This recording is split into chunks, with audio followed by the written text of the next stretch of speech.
아멘. 주의 말씀이 저와 여러분의 삶에 함께하고 말씀으로 고백하며 또 열매의 삶을 사는 저와 여러분이 되기를 주의 이름으로 축복합니다. 아멘. 네, 우리가 계속해서 요한복음 6장을 나누고 있습니다. 그동안 12번의 설교가 있었어요. 3개월 정도 함께 말씀을 나눴고요.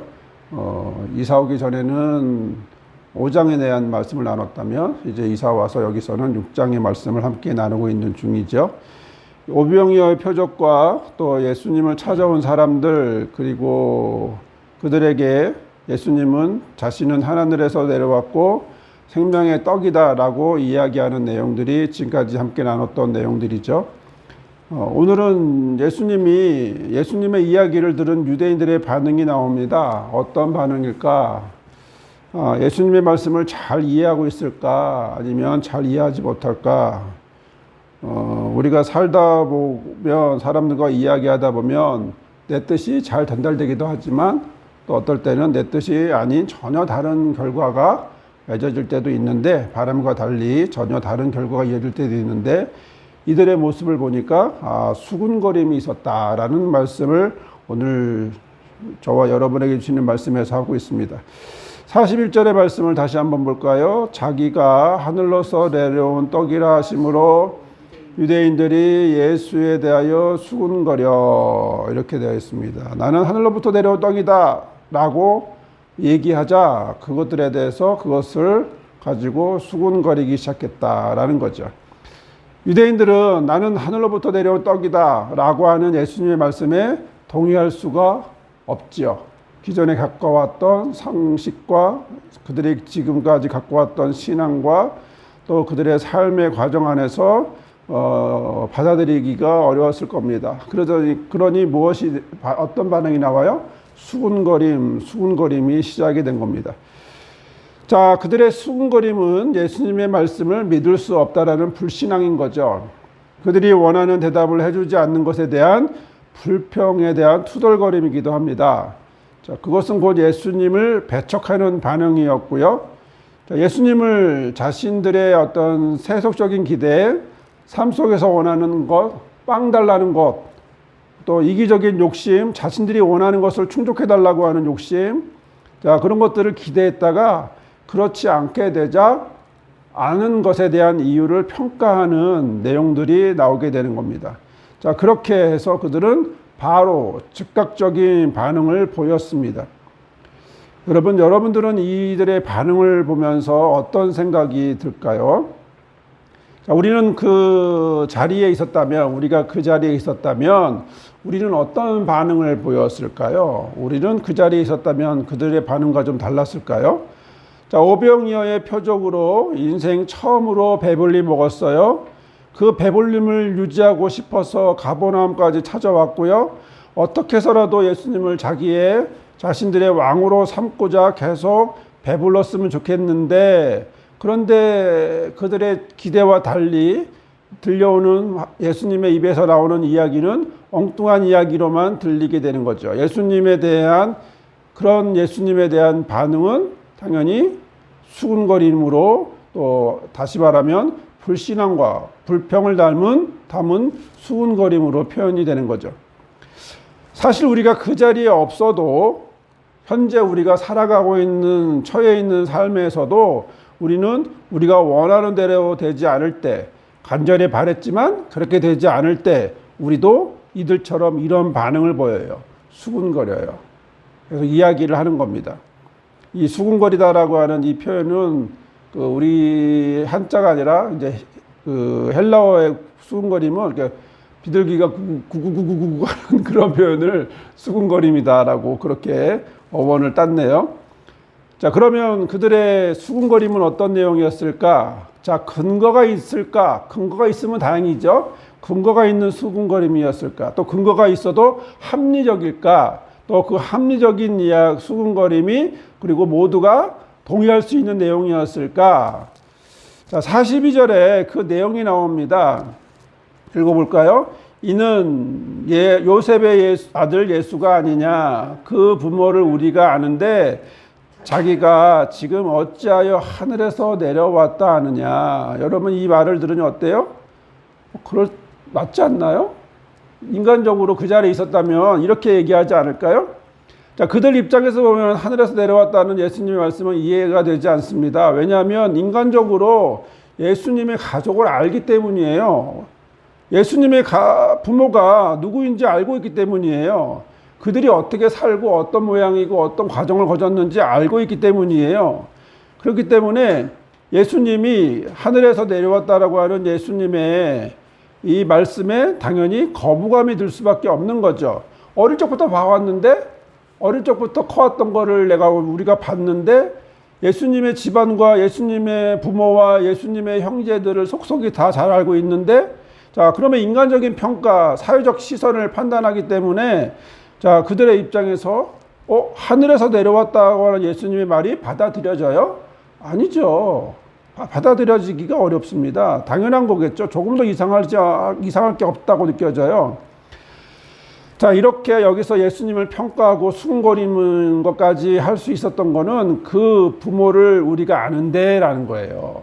가장 중요한 핵심 표현인 거죠. 그 부모를 우리가 안다. 여기서 알다라는 것은 그냥 피상적으로 건너 뭐 카드라 뭐 저기 나사렛에서 살다더라 뭐 이런 얘기가 아니고요. 직접적인 밀접한 관계를 갖고 있었다는 의미입니다. 굉장히 친했다, 알고 있다라는 거죠. 뭐 친하진 않았다 할지라도 뭐 여튼 예수님의 부모를 요셉과 마리아를 알아요. 봤어요. 그리고 그들과 대화도 했던 사람이고 같은 동네 사람인 거예요. 윗동네 아랫동네 요즘도 시골에는 뭐 그 집에 숟가락이 몇 개인지 안다고 하던데 그런 일들이 그 상황에 더 크게 있었던 거죠. 예수님을 배척한 유대인들은 그 부모님을 알고 있는데 간접적으로나 어떤 자료나 소문에 근거한 게 아니라 직접 사귐을 가졌다라고 하는 것에 대한 이야기로 표현하고 있는 겁니다. 우리가 그 부모를 아는데 이거는 직접 만났다는 얘기거든요. 그 정도로 예수님을 알고 그 가족과 부모와 형제들을 아는 사람이 그 자리에 있었다라고 하는 거예요. 자, 그러면 이에 대해서 우리는 이런 상상이 가능하죠. 이렇게 지금 수군거리는 유대인들과 함께 예수님은 가버나움에 있어요. 회당에서 가르칠 때 이런 이야기를 나눈 거예요. 그리고 예수님의 부모님을 알고 있다라고 하는 유대인들을 볼 때 그들의 눈에는 예수님이 어떻게 보였을까? 회당에서 예수님이 가르치고 있는데 그들의 눈에 특히 예수님의 부모를 알고 있는 그들의 눈에 예수님이 어떻게 보였을까라는 거예요. 누구로 보였을까요? 저게 요셉이네 집 아들 아니야? 뭐 이런 거죠. 자, 다른 모르는 사람들은 저 사람이 오병이어를 통해서 왕이 되어주고 배불리 해줬으면 좋겠다라는 눈으로 바라보고 있지만 이 예수님을 부모를 알고 있는 이 사람들은 어떤 생각을 갖고 있어요? 요셉의 아들인데? 요셉 아들 집에 있는 그 큰아들인데? 뭐 이런 생각들을 어디서 봤더라? 그 아들인데? 뭐 이렇게 얘기를 하게 되는 거죠. 자, 왕이 되어주길 바라지만 먼저 요셉의 아들로만 보고 있지 않을까. 그런 점에서 첫 번째로 가버나움 회당은요, 어느 정도 큰 규모가 있는 회당입니다. 당시에도요. 자, 가버나움이 작지 않은 지역이었기 때문에 회당 규모도 당연히 클 수 있었던 건데 그것이 크다는 얘기는 뭐예요? 사람들이 많다는 얘기겠죠. 사람인들이 많다는 얘기는 그곳에 사람들이 몰릴 이유가 많다. 예를 들어 상업적으로나 뭐로나 여러 가지 모양으로 그곳에 유대인들이 계속 몰려들었다. 그 다른 지역보다도 좀 더 많이 몰려들었다라고 하는 것을 우리가 가버나움 회당의 크기를 놓고 볼 때 예상할 수 있습니다. 두 번째는요, 예수님을 알고 그 부모를 아는 유대인들이 과연 누굴까라는 거예요. 아마 그들은 예수님의 부모를 알고 있다고 하는 걸 보니까 나사렛 출신의 유대인일 수도 있어요. 그들이 어떤 이유로 그곳에 왔는지는 알 수 없지만 그곳까지 온 거예요. 자, 실제로 나사렛과 가버나움은요, 직선거리로 32km고요. 순례길 걸어다니는 도보길은 한 65km 정도 된답니다. 그래서 하루에 이렇게 빨리 걷지 않으면 하루에 15km, 20km 정도 걸으면 3, 4일 정도 걸리는 길이에요. 우리는 3, 4일 걸어? 먼 거리다. 아니요. 이 당시는 그게 걷는 게 그냥 그거니까 우리는 늘 차 타는 게 일상인 것처럼 그들은 걷는 게 일상이니까 3, 4일이면 뭐 괜찮네 뭐 이런 거죠. 우리도 가끔씩 텔레비전에서 뭐 어디 뭐 오지에 있는 애들이 나온다 할 때 어떻게 와요? 뭐 차를 갖고 나온다거나 이렇게 마시는 차 그런 걸 뭐 만들어서 농사 짓고서 팔기 위해 나온다고 할 때 얼마나 걸려요? 한 달, 2달 걸리고 내려온다고 막 이런 얘기 나오잖아요. 그러니까 걷는 게 그렇게 큰 문제가 되지 않는 시대예요. 그러니까 65km 3, 4일 걷는 거 뭐 그렇게 큰 문제 되지 않아요. 자, 그렇다면 그 유대인들은 나사렛에 서서 가버나움으로 일이 있거나 물건을 구입하거나 뭐 여러 가지 이유 때문에 왔어요. 왔는데 예수님이 있네? 그리고 둘러싸여서 논쟁을 하고 있는 걸 보게 된 거네요. 아니면 오병이어 때 소식을 듣고 그 5,000명 중에 10,000명 중에 같이 있었을 수도 있는 거예요. 그렇게 쭉 있으면 다음 날에도 찾아오고 예수님 소문 듣고 뭐 그렇게 했을 수도 있는 거죠. 자, 그렇다면 그들의 눈에 요셉의 아들이 오병이어의 표적을 행하고 있고 그리고 사람들이 그를 쫓아다니는 것을 보았던 것이고요. 그럼에도 불구하고 나는 하늘에서 내려왔고 내가 생명의 떡이야 라고 이야기하는 것을 들으면서 어떤 생각을 할까요? 다르게 표현하면 우리 마을 사람의 어느 아들이 갑자기 어느 지역에서 이런 얘기를 하고 있다면 우리는 그 사람을 보면서 역시 메시아구나. 어릴 적부터 출중하던지 어릴 적부터 대단하더니 역시 이렇게 생각하나요? 아니에요. 그냥 옆집에 그 요셉네 아들일 뿐이에요. 세 번째로는요. 이번엔 시선을 바꿔서 예수님 입장에서 한번 볼게요. 예수님 입장에서. 자, 아는 얼굴이 거기 있어요.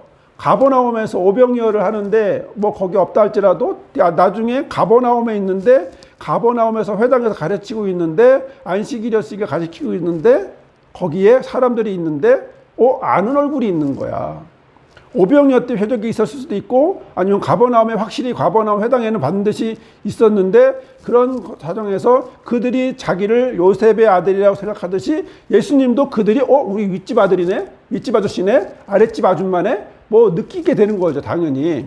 왜 그리 거리가 멀게 막 100m 멀리 있는 사람을 보는 게 아니라 코앞에서 같이 막 논쟁을 하고 있는 거니까. 그런 사람들 앞에서 뭐라고 얘기하는 거예요? 내가 생명의 떡이야. 내가 하늘에서 내려왔어. 라고 얘기하고 있는 거죠. 물론 요한복음이 관점이 일관되게 신의 아들이라는 관점으로 쭉 이야기를 하고 있는 상황이죠. 마태마가 누가는 인간의 아들로서 예수님을 강조했다면 요한복음은 신의 아들로서의 하나님으로서의 이야기를 강조하고 있기 때문에 이런 이야기들이 요한복음에 더 많긴 한데 그런데 그 자리에 있었을 그 상황, AD 30년경에 이 자리에서 예수님이 가버나움 현장에서 동네 아줌마 아저씨 앞에서 많은 사람들 그 중에 일부 그런 사람들 앞에서 내가 생명의 떡이야 라고 말하는 것은 예수님 앞에 어떤 마음일까 라는 거예요. 하지만 예수님의 기본적인 자세는 이랬어요. 마태복음 말씀 볼까요? 예수님이 가족들에게 어떤 기본적인 자세를 가졌는지 마태복음 12장 말씀 읽어봅시다. 예수께서 아직도 무리에게 말씀하고 계실 때에 예수의 어머니와 형제들이 예수와 말을 하겠다고 바깥에 서 있었다. 어떤 사람이 예수께 와서 보십시오. 선생님의 어머니와 형제들이 선생님과 말을 하겠다고 바깥에 서 있습니다. 라고 말하였다.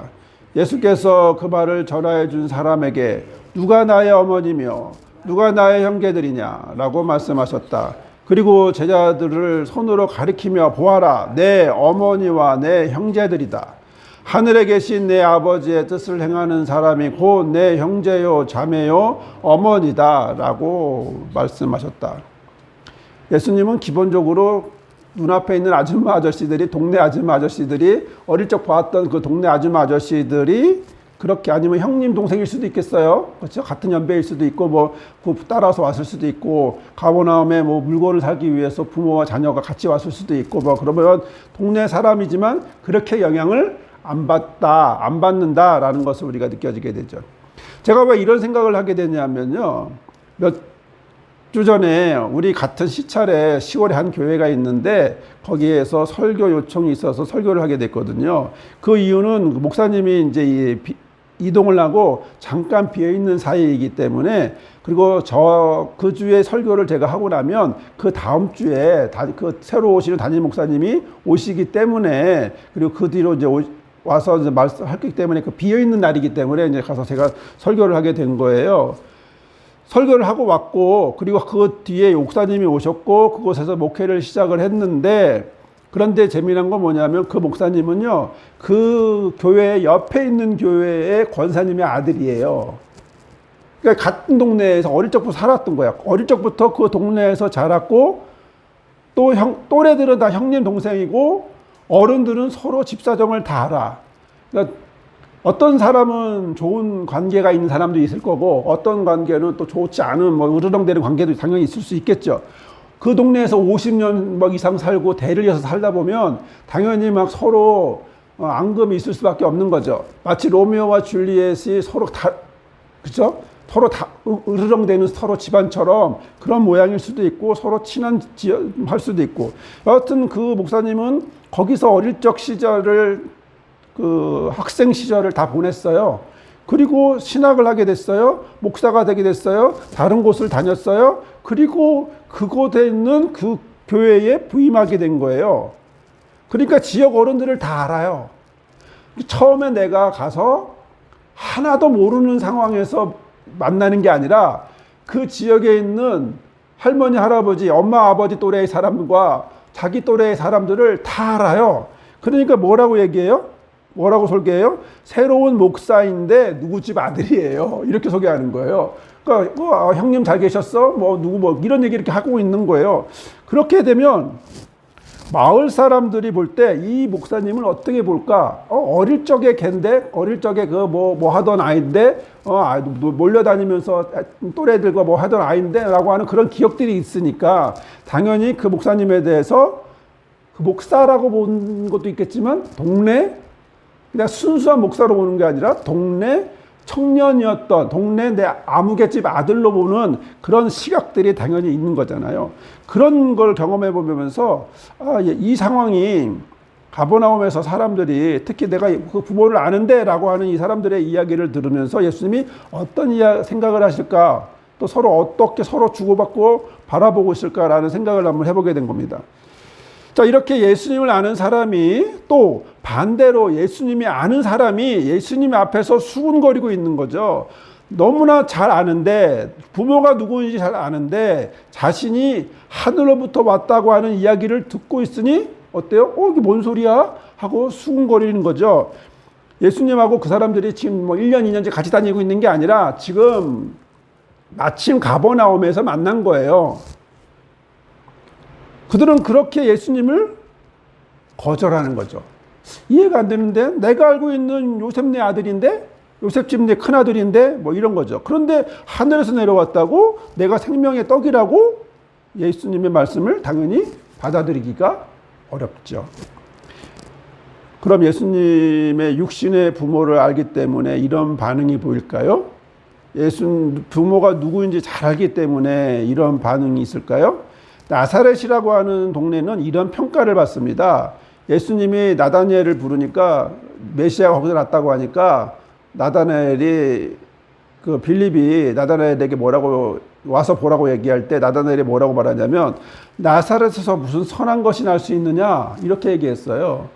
그런 촌동네가 개천에서 용나는 것도 아니고 그런 촌동네가 어떻게, 뭐가 나사렛이 나온다고, 성경에 나오지도 않는 그런 촌동네에 뭐 이런 얘기거든요.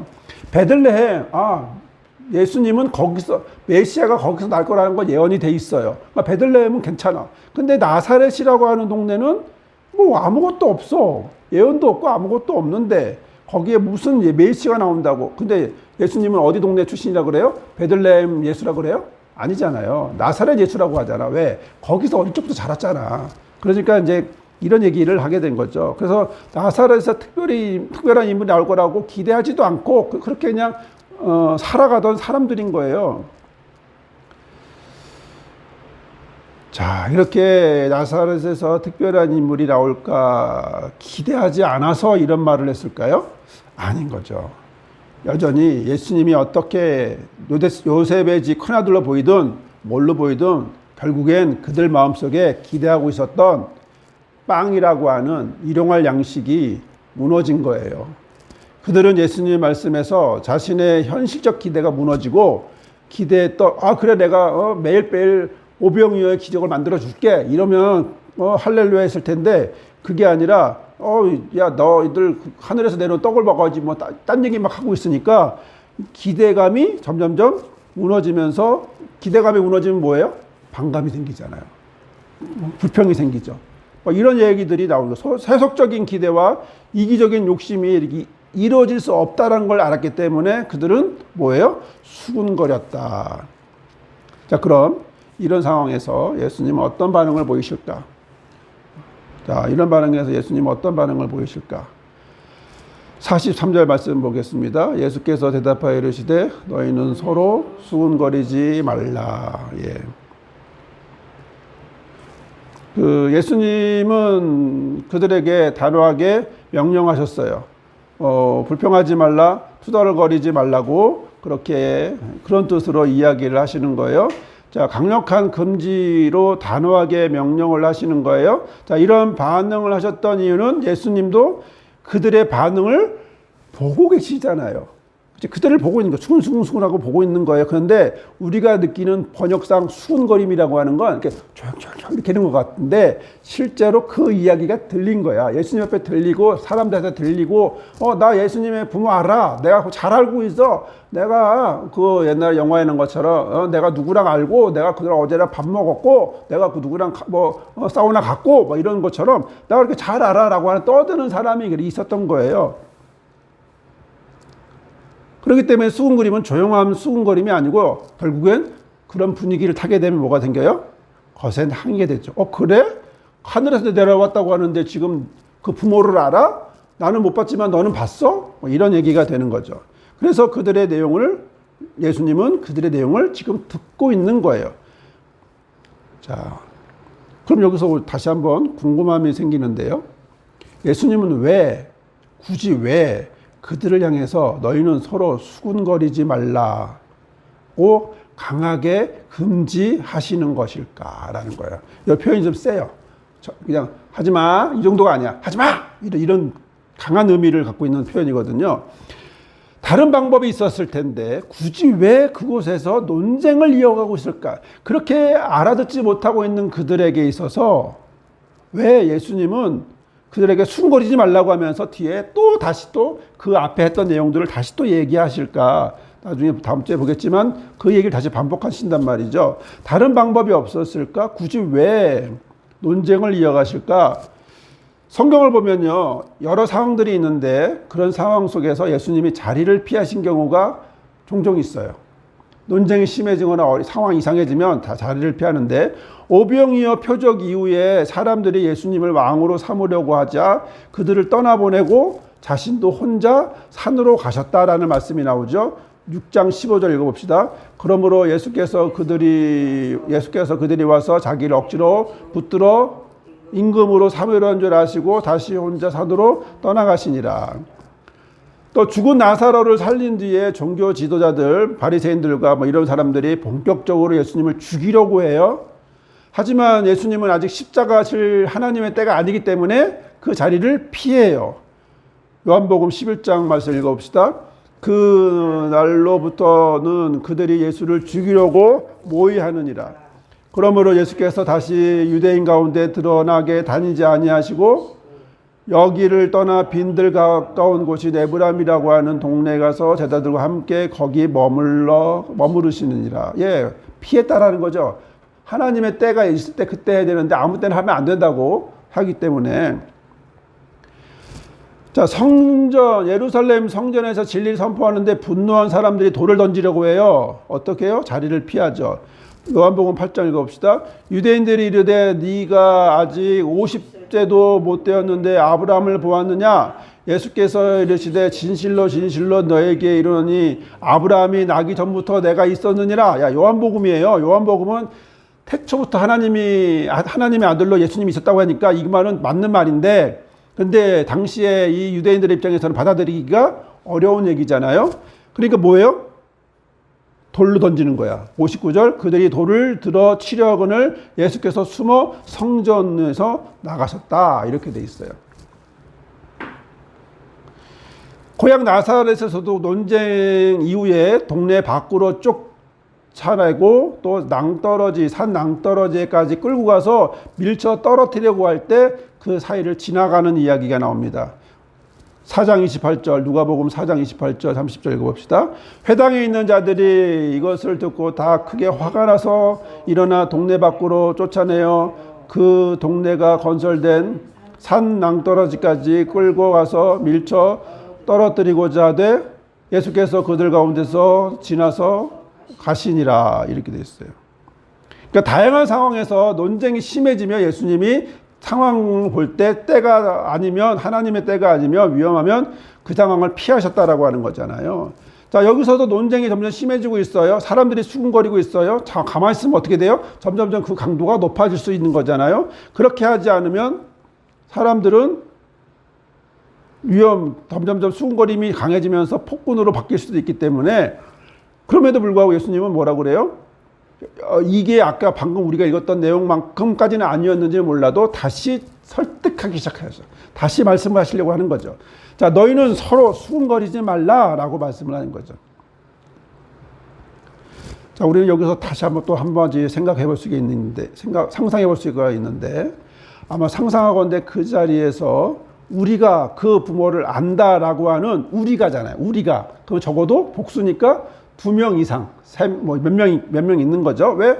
몇 명이 왔으니까 복수의 사람들이에요. 우리가 그 부모를 알아 라고 하는 복수의 사람이 있는데, 그렇지만 이들은 그곳에 있는 모든 사람도 아닌 몇몇 사람이라는 거예요. 그곳에 가버나움에 지금 100명이든 200명이 사람들이 있어요.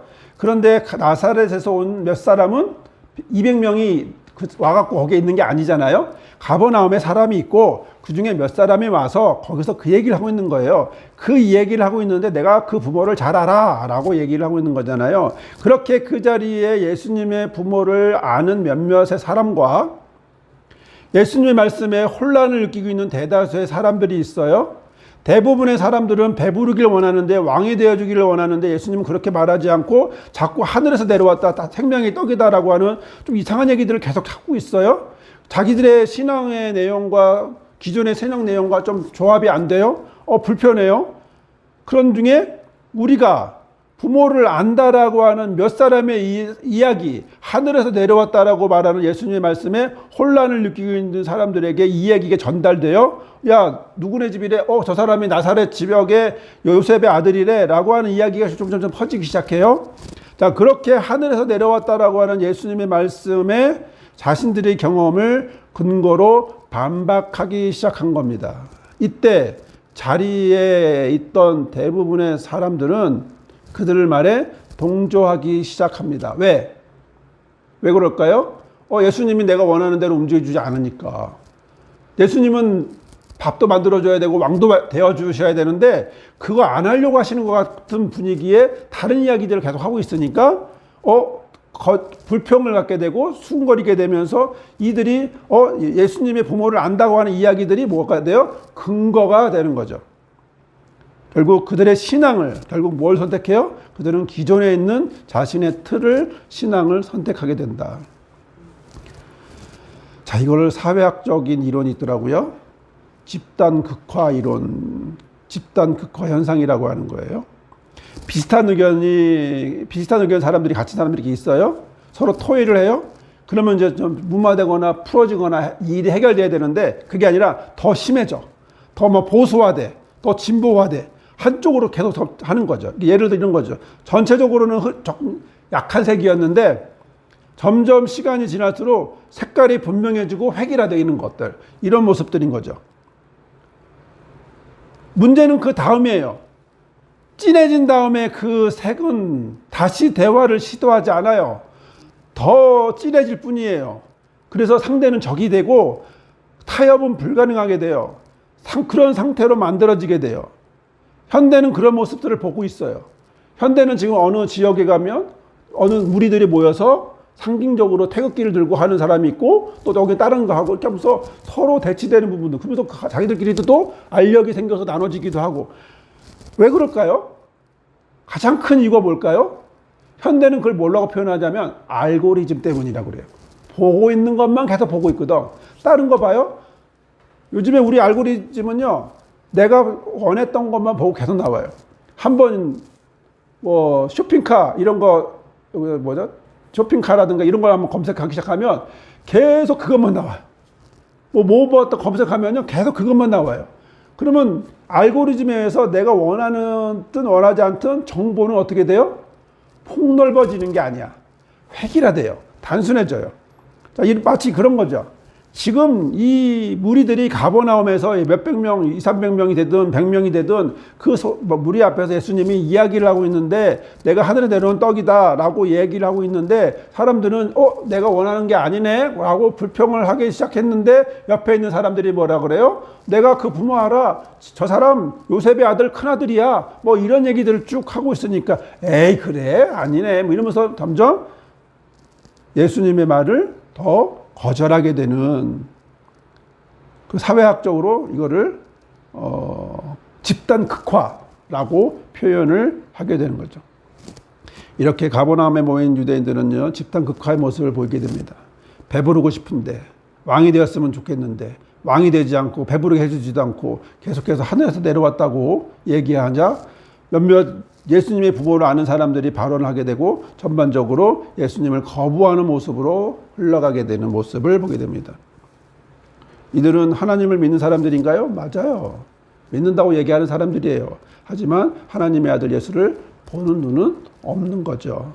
그런 점에서 예수님을 수군거리지 말라고 하신 겁니다. 멈추라는 겁니다. 그 집단화하는 집단 극화되는 그런 모습들을 멈추라고 얘기를 하는 겁니다. 서로 이야기할 수 있고 서로 대화할 수 있고 그래서 자연스럽게 더 심도 깊은 얘기를 나가야 되는데 그냥 거절, 불평, 막음 이로만 나가기 때문에 수군거리지 말라고 그래서 다시 예수님이 그 뒤에 이어서 다시 또 설명을 또 다시 하기 시작하는 겁니다. 자 이렇게 해서 분명하게 하늘에서 내려와 오셨고 생명의 떡이심을 다시 말씀해 주는 거죠. 그 내용들은 뭐 다음 주에 함께 나누도록 하겠고요. 자, 사랑하는 여러분, 우리가 가버나움 현장에 있다고 상상해 봅시다. 앞에서 예수님은 하늘에서 내려온 생명의 떡이라고 말씀하고 있어요. 이 말씀은 새로운 것이라 기존의 신앙과는 전혀 거리가 멀고 혼란스러울 수밖에 없습니다. 그 이야기를 처음 듣는 사람들은 혼란스러울 수밖에 없습니다. 주변에 있는 대부분의 사람들은 그 말씀에 혼란을 느끼고 있습니다. 내가 원하는 건 떡이었는데 왕이었는데 예수님은 좀 다른 얘기하고 있네. 긴장되고 혼란스럽습니다. 그래 하늘에 내려왔다고 하는 게 뭐지? 생명의 떡이라는 게 뭐지? 나는 배가 고픈데. 그런 자리에 우리가 있다고 생각해 봅시다. 그런 중에 몇몇 사람들이 옆에 있는 몇몇 사람들이 예수님의 말씀에 반박합니다. 야, 내가 네 부모를 알아. 야, 너 요셉의 집 큰아들이잖아. 라고 이야기하는 말이 들어옵니다. 그러자 많은 사람들이 그래 그러면 아니었어? 잘못 받은 거였어? 그런 게 아니었구나. 뭐 이런 생각하면서 동조하기 시작합니다. 그러면서 점점 강해지고 시작하는 거죠. 수군거립니다. 수군거렸다는 얘기는 불평과 불신앙이 표출되기 시작했다는 거예요. 그때 예수님이 말씀하는 겁니다. 너희는 서로 수군거리지 말아라. 여러분 어떻게 하실래요? 여러분 그 자리에 계시면 어떻게 하실래요? 한쪽은 우리가 그 부모를 안다고 하고 있고 한쪽은 헷갈려 하고 있고 이럴 때 저와 여러분은 생명의 떡이신 예수님을 바라보면서 어떻게 바라볼 수 있을까요? 초대교회는요 바로 그 예수님을 선택한 거예요. 그런 중에 초대교회는 요한복음 공동체는 그런 중에도 예수님을 선택한 겁니다. 예수님을 따라간 거예요. 기존의 신앙과 다르게 혼란이 있음에도 불구하고 어떤 사람들은 내가 그 부모를 잘 알아 라고 했는데도 그들의 결론은 예수님이야. 누가 옳은지 알지만 누가 옳지 않을지 뭐 이렇게 어렵게 쉽지 않게 선택할 문제임에도 불구하고 그러나 이들의 결론은 예수님이 옳고 그리고 그것은 쉽지 않은 결단이고 선택이었음에도 불구하고 그것을 선택하였고 그리고 그런 모습으로 요한 공동체가 남아있고 요한 공동체의 말씀이 임하였구나라는 것을 우리가 성경을 통해서 보게 되는 거죠. 저와 여러분의 선택과 결단은 어떨까요? 저와 여러분의 선택은 어떤 결단을 하고 있을까요? 잘 모르겠는 대부분의 유대인, 내가 그 부분을 잘 알아 라고 말하는 선동하는 그런 유대인, 그런 가운데에서 우리는 예수님을 선택할 수 있다면 얼마나 좋을까요? 그런 선택이, 그래서 그런 분별이, 그런 결단을 할 수 있는 저와 여러분이 되었기를 바랍니다. 그런 점에서 예수님은 이어서 다시 한번 말씀하죠. 44절 읽어봅시다. 나를 보내신 예수 아버지께서 이끌지 아니하시면 아무도 내게 올 수 없으니 오는 그를 내가 마지막 날에 다시 살리리라. 예, 이 말씀은 결국 요한 공동체 그 자리에서도 다시 말씀을 선택하고 예수님을 선택하는 자들에게 하시는 얘기입니다. 이렇게 많이 있어도, 헷갈리고 흔들리게 하는 사람들이 있어도, 그래도 나를 보내신 아버지께서 이끌지 않은 사람은 아무도 나한테 올 수 없어 라고 그 자리에 있는 사람들에게 하나님의 음성을 들으라고 하시는 예수님의 이 음성을 듣고 결단할 수 있는 저와 여러분이 되시기를 주의 이름으로 축원합니다. 아멘. 시간 함께 기도합니다. 기도하실 때에 말씀을 묵상하시면서 예수께서 흔들리지 않는 믿음을 보이셨습니다. 헷갈리고 와 있는 사람, 동조하고 있는 사람, 선동하고 있는 사람, 이런 가운데에서 그래도 끝까지 나를 보내신 아버지께서 이끌지 아니하시면 아무도 내게 올 수 없다. 오는 그 사람은 내가 마지막 날에 다시 살릴 거야 라고 말씀하시는 예수님의 그 강한 의지와 결단을 선택할 수 있는, 고백할 수 있는 우리들이 되게 해달라고 이 시간 함께 기도하겠습니다. 사람들은 흔들립니다. 그 속에 우리가 있다면 우리도 흔들릴 수 있습니다. 그러나 우리가 예수님을 바라보고 예수님의 마음을 알고 예수님의 말씀을 선택할 수 있는 지혜를 주십시오. 그래서 나를 보내신 아버지께서 이끌지 아니하시면 아무도 내게 올 수 없다 하시는 그 음성의 말씀을 듣고 부름에 응답하는 주의 자녀들 될 수 있도록 우리를 이끌어 주옵소서. 불평과 불만이 많아지는 그들에게 수군거리지 말라 하신 주의 음성을 듣고 우리도 수군거리기보다는 주님을 선택하며 고백하는 주의 자녀의 삶이 되게 인도하여 주옵소서. 우리에게 귀한 은혜를 주시고 또한 그래서 주 앞에 베풀 수 있고 나눌 수 있고 고백할 수 있는 은혜를 주셔서 감사합니다. 수일원금과 또 여러 가지 모양으로 주님 앞에 드려지는 예물이 하나님 앞에 받아들여지고 또한 우리에게 귀하게 쓰여지도록 함께하여 주옵소서.